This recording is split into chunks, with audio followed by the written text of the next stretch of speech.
Now I'm only doing this is because I don't live at this condo 100% of the time. Maybe four to 6 months a year I come here. The rest of the time it gets rented out. And so this is going to be a lockable little storage area for me. In fact, the other cabinet's going to fit in another closet just like this, off to the left in the other closet. And if I need to, I've got an extra shelf right there. That way I can have boom, boom, boom, boom.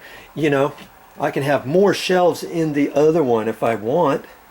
Mix and match. I can still use the top of that, put some stuff up there. If I was really lacking for space, you know that wire shelf that goes there, I could get another one and I could put that up higher even and stack that all up in there. I mean, there's all kinds of things you can do. See this hasp? That's what I call a hasp. How you screw it here and it goes around the corner, and then you put the other little deal here, and now I can put a padlock right there.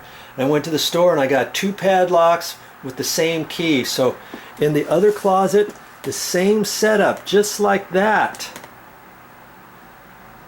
And I'll be good.